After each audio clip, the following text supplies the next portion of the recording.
Reka tubasuhuze abakurikiye Blessing Miracle, tubifurize amahoro y'Imana akomeza abane namwe. Abari ku mugabane w'Uburayi, abari ku mugabane wa Aziya, abari ku mugabane wa Afrika, abari muri iki gihugu cyacu cy'u Rwanda, inshuti zanjye z'abanyamurenge muri Congo ndetse n'abadiaspora bari kwisi yose, ndabizi ko mudukunda. Reka tubifurize amahoro y'Imana akomeze abane namwe.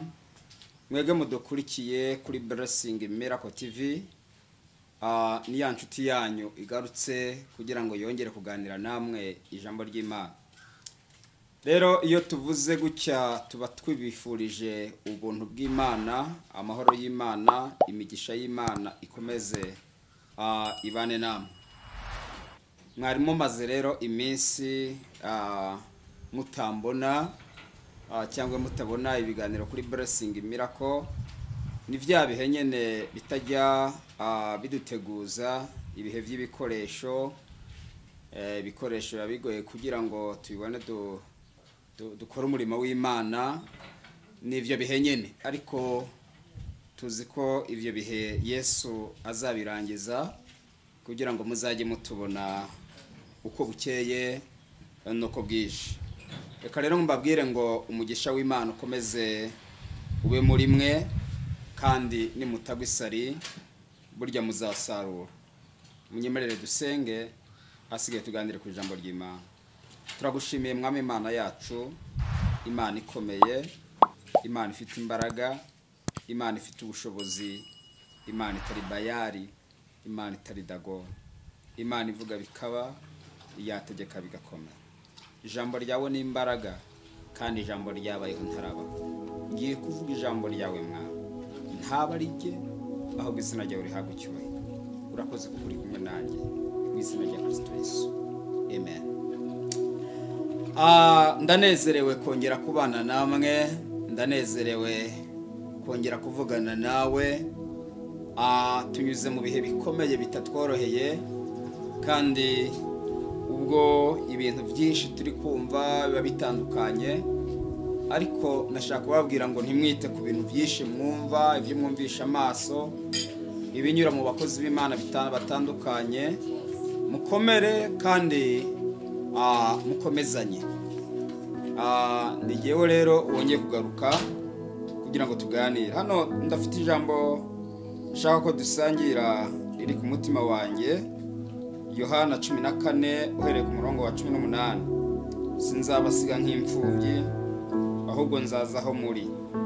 Hasigaye umwanya muto, abisi ntibabe bakimbona, ariko mwebweho muzambona kuko ndiho namwe muzabaho.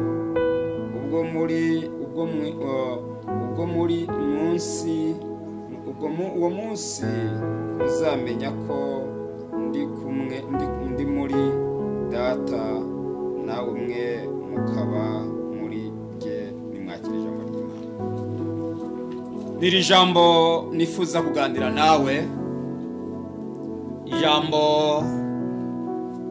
rikomeje umutima wanjye, ijambo ridasanzwe. Iri jambo naritekerejeho, nsanga Imana impaye kugira ngo ndivugeho. Iri jambo riravuze ngo sinzabasiga nk'imfubyi, ahubwo nzazaho muri. Aya magambo yavuzwe n'inshuti yacu yitwa Yesu. Ayavuga mu gihe gikomeye, igihe abigishwa barimo batekereza kuntu bazabaho. Iyo dusomye Yohana 14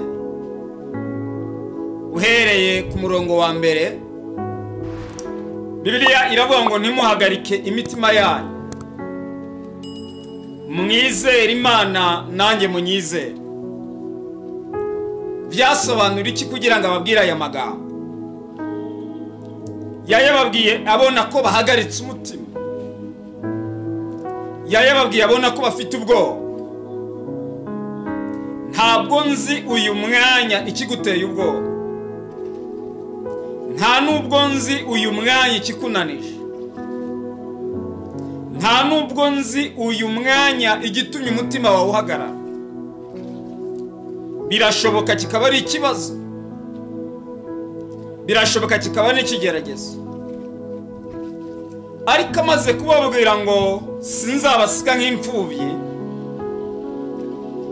yaramaze kubona ko bafite ikibazo. Buriya igihe cyose imfubyi iba ifite ikibazo,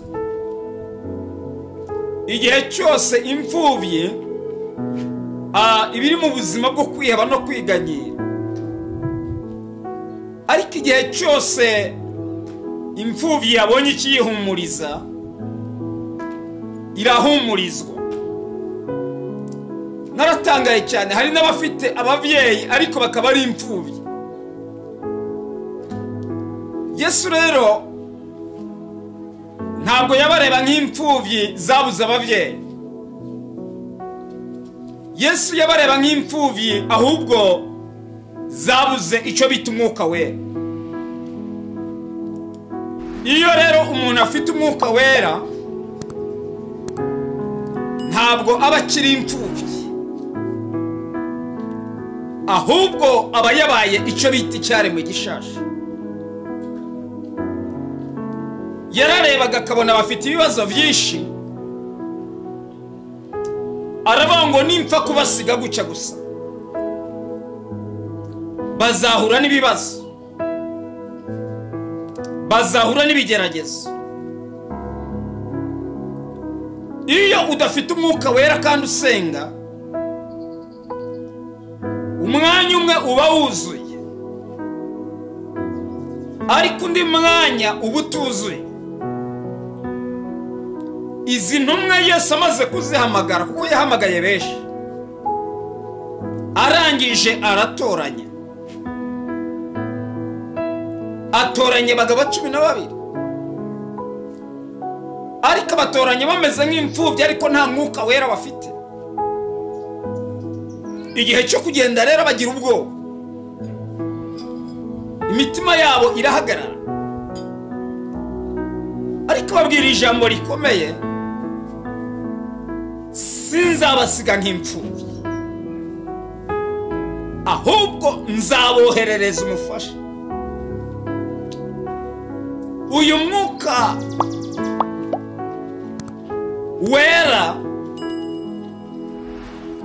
iyo umuntu awufite agira uko yitwara, agira uko ayobora, agira uko agenda, agira n'uko avuga. Muri iyi minsi muzabona abatangiriye mu mwuka ariko basoreje mu mubiri. Ati mbese tuzabamenyera kuki? Bibiliya iravuga ngo muzabamenyera ku mbuto bera.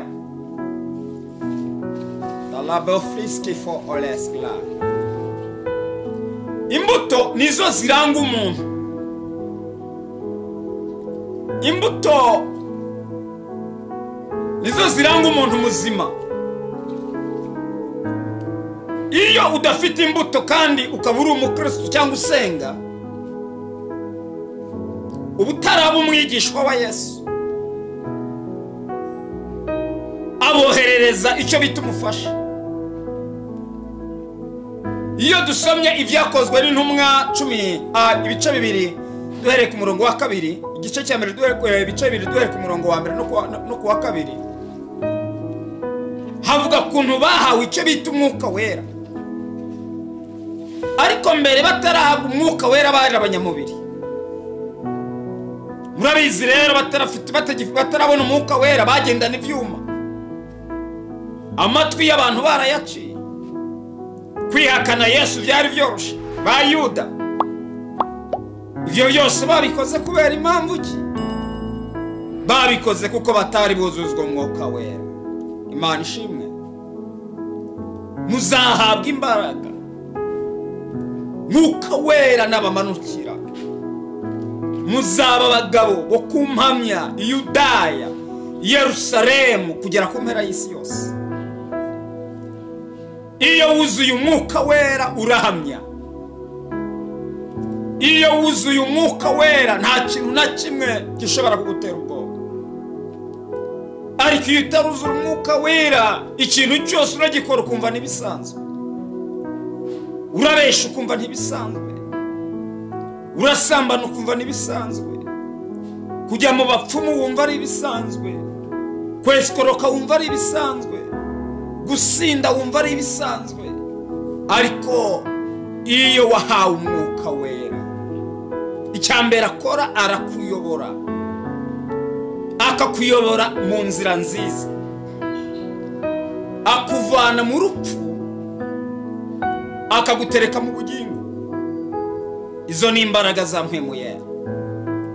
Mwuka wera ni umujyanama mwiza, mwuka wera aratunihira, mwuka wera aratugwanirira, mwuka wera adutsindira intambara tuzi nizo tutazi, mwuka wera atuyobora mu gihe inzira zabuze.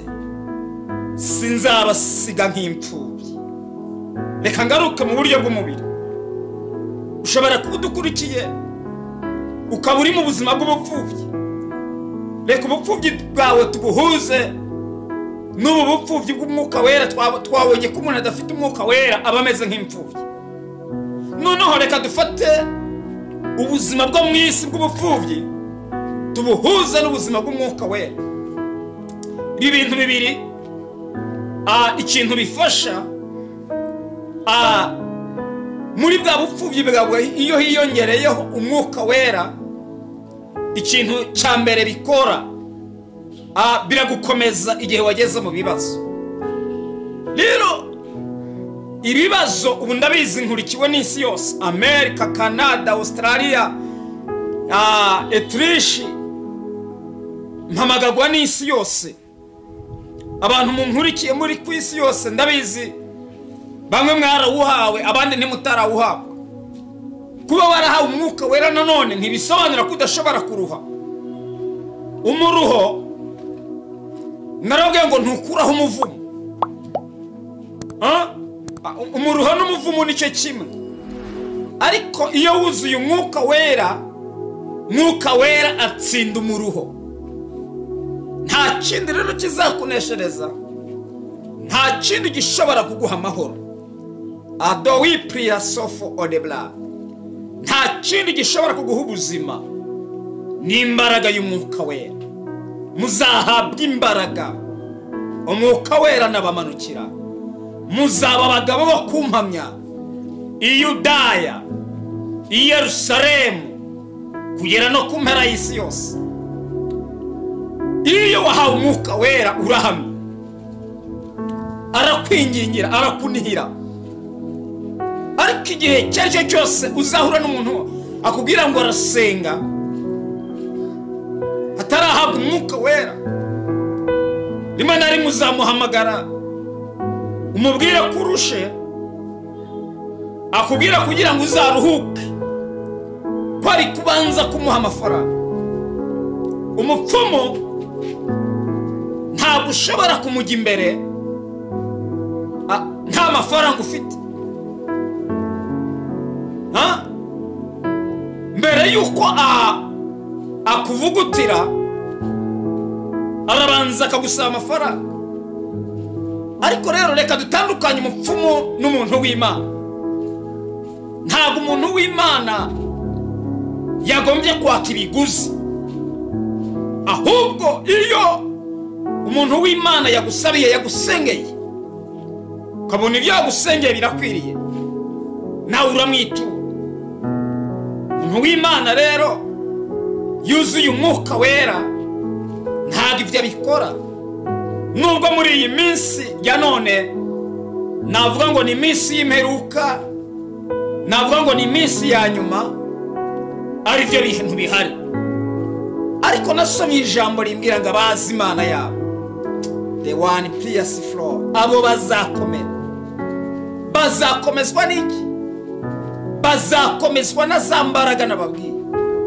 Si imbaraga ziva kwa Mwamini. Hari umudamu yitwa Mwamini ari Kinyinya. Ikinyinya mu karere ka Gasabo.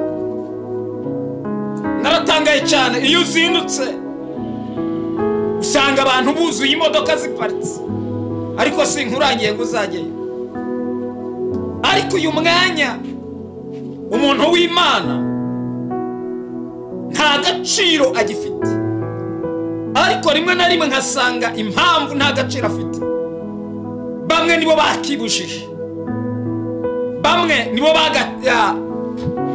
batumye agaciro kabo gataka. Kubera iki? Amasengesho yabaye make kuri bo. Abapfumu bakomeje akazi kabo. Abakozi b'Imana kubera ibibazo n'ibigeragezo bamwe barananiwe, ariko dufite abandi bahagurutse. Iyo abantu bamwe bashaje, Imana ihagurutsa abandi. Nashaka kuvugana nawe ngo nkubwire ngo ntabwo ukiri imfubyi, ntabwo ugomba kubabara nk'umuntu w'isi, ntabwo ugomba kunanizwa n'iby'isi, ahubwo nashaka kukubwira ngo Imana wize, Imana wiringiye, Imana idakoze isoni, ya Mana ivuga bikaba, ya yindi twiringiye bikomeye igataba, ivuganye nawe ngo ntiwongere guhagarika umutima wawe wari umaze kuzaho igikomere, ariko Habakuki yavuze ijambo rikomeye. Dalabrifo oskiho ona achpa, arabongo nzahagarara ku munara wanjye. Nindangiza kuhagarara ku munara ndindire. Kurindira uzarindirira. Hari abantu bajya bananirwa kurindira bakajya mu bindi, abandi bakananirwa kurindira bagacogora. Winanirwa igihe kitaragera, winanirwa haracyariho ibyiringiro. Niko Yobu yavuze, yaravuze ngo haracyariho the blood flows for olas my drought. Haracyariho ibyiringiro yuko igiti cyatemwa cyakongera kigashoboka. Iminsi yaragutemye, urabona utazongera kuvyuka. Ibihe wanyuzemwo byatumye ucika intege. Iminsi irakunanije, ariko iyi minsi ikunanije si wowe wenyine inanije. Yobu yaramunanije, agera igihe atuka Imana, atuka umunsi yavukiyeho. Dawidi yaramunanije, ari mu ishyamba agwana n'idubu, yibaza impamvu yavutse. Mose ari mu butayu, iminsi yaramunanije, yibaza impamvu yahagurukije Abisiraheli. Saduraka na Meshake na Abedenego bagiye kwinjira mu itanura, bakomejwe n'imbaraga z'Uwera, ariko hari gato bihakana. Ariko basubiza umwami ati, Mana yadukize itadukiza, ntabwo turi bupfukamira ikigirwamana cyari mu kibaya cyitwa Aduru. Misi yari bananije ariko bagira imbaraga. Hari abantu bagiye bananirwa, ariko hari n'abandi Imana yagiye itiza imbaraga. Nashaka kuvugana nawe ukurikiye Blessing Miracle. Imana igutiza imbaraga. Iyo umunsi mubi waje, ukora ku muvyeyi akakwihakana, ukora ku nshuti zikakwereka ko zitakuzi, uhamagara uwo mwasangiye akakubwira ko nawe afite ibibazo. Uwo ni umunsi mubi.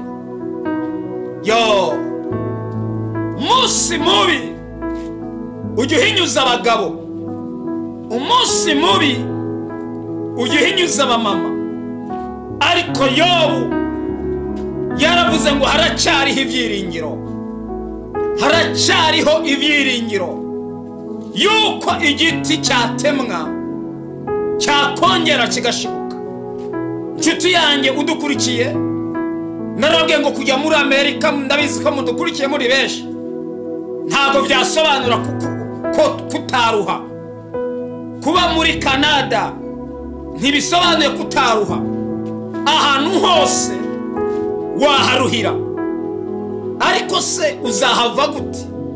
Uzahakugwa n'iki? Ni izihe mbaraga zizahakuva? Uzahavana n'imbaraga z'uwabambwe i Golgotha ku musaraba. Ndashaka kuvugana nawe aya magambo. Humura. Haleluya. Humura. Believe, pray for Oscar. Byiringiro byo gutabagwa birahari. Nkuru nziza irahari. Uko rugamba uri kugwana, ndashaka kukubwira ngo ruzarangira. Iyo ntambara uhanganye nayo, ndashaka kukubwira ngo izarangira.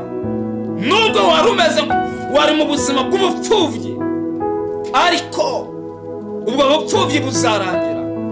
Nubwo wari mu buzima ubona ko bugukomereye, abantu bakaba bari bahagurutse, ariko bizarangira. 15:18 muri Yohana harabangwa ab'isi ni babanga. Ayayayaya, ab'isi ni babanga. Muzamenye ko babanje kunyanga batarabana. Iyo mu bab'isi, ab'isi baba bakunda, ariko kuko nabatoranyije mu b'isi, niyo mpamvu ab'isi batabakunda. Nshuti yanyu, ntugahangane n'ab'isi, ntukite ku by'ab'isi. Sigaye njya ku macano nkabona abakozi b'Imana batandukanye barimo bavuga ibintu bimwe twumva duhuza n'ibindi tudahuza. Ab'isi ni babanga, ko Yesu yavuze muzamenye ko babanje kunyaga batarabanga. Iyo mu bab'isi, ab'isi babakunda, ab'isi muzahura nabo bazabaroga ntacyo mupfa.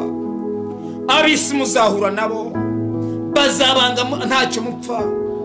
Ab'isi muzahura nabo bazabatuka ntacyo mupfa. Ariko uzamenye ko Imana izagutabarira mu b'isi. Hari ijambo abantu njya numvana bajya bavuga ngo abakire si abantu. Abakire ni abantu, nshuti yanjye. Abakire ni abantu, kuko abakire baba mu isi. Yesu rero ababwira ngo iyo mu bab'isi 15:18 ab'isi ni babanga, muzamenye ko babanje kunyanga batarabanga. Iyo mu bab'isi, ab'isi baba bakunda. Rero tandukana n'ab'isi, ntutandukane nabo komutera. Ubane nabo, ariko utandukane nabo mu isi y'umwuka. Ubane nabo mu isi y'umubiri, ko ugomba kubona ubuzima wahuye n'ab'isi. Ubane nabo mu isi y'umubiri, ariko mu isi y'umwuka utandukane nabo, ariko ntubave inyuma cyangwa ngo bave imbere. Ahubwo ugerageze ukora ikintu cyatuma uw'isi akwiyumvamo. Nshuti wari udukurikiye, nashaka kukubwira ngo wari mu buzima bumeze nk'ubw'ubupfubyi, wabonaga nta byiringiro ufite, wabonaga nta butabazi ufite, wabonaga nta muhumurizo ufite, wabonaga ntejo hazaza ufite, cyerekezo cyawe cyari cyarabuze, inzira zawe zose zari zikinze, umukunzi wawe wabonaga byanze, wabonaga uwari inshuti yawe yakwihakanye. Ariko nashaka nkubwire ngo ikomeze kuri Yesu, ikomeze ku Mwami, ikomeze ku musaraba. Azakurengera, Yesu azagutabara, Yesu azakurengera. Nubwo bimeze bityo, byiringiro biracyahari. Nashaka kugira ngo nkubwire, nyuma yuko warucitse intege, ongera wisuganye, wuzura imbaraga y'umwuka wera, wuzura ubuntu bw'umwuka wera, wongera ugira ibihe byiza, wongera utsinde imbaraga zose zari zitsinze ubuzima bwawe. Nshuti yanjye, nyemerera wicisha bugufi, dusabe rurema kuremere, dusabe Imana yo mu ijuru kugira ngo igutize imbaraga, bega ikucira inzira. Bibiliya ivuga ngo iyo nzira ni nyabagendwa, ngo ariko abanduye imitima ntabwo bashobora kuyinyuramo, ngo ariko abakiranutsi, Imana ishimwe, nubwo baba barabaswa izaba ari inzira yo kwera no gukiranuka. Gerageza rero ukiranuke, gerageza usenge, ongera uvyuke ibihe byari byaragusubije inyuma, ongera ugaruke ku rufatiro kugira ngo izina ry'Imana rikomeze rihabwe icyubahiro. Wewe wari udukurikiye kuri Blessing Miracle, ndashaka kukubwira ngo ukande subscribe kugira ngo ibiganiro bizajye bikugeraho. Dusengane Imana. Mana ndagushimiye, the best for mando wazara binifu, ndagushimiye kuko uri Imana. Abantu bari bamaze iminsi mu buzima bw'ubupfubyi, bibaza inzira, bibaza irembo, bibaza ahantu biri bunyure kubatabara, hari habuze. Ariko ndagushimiye kuko uri Imana yumva, ukabura Imana ikora, ukabura Imana izuba. Ndagushimiye ko hari ikintu ugiye gukora kuri uyu mama, ugiye gukora kuri uyu mupapa, ugiye gukora kuri uyu musore. Izina ryawe rigahabwa icyubahiro. Urakoze kuri kumwe natwe mu izina rya Kristo Yesu.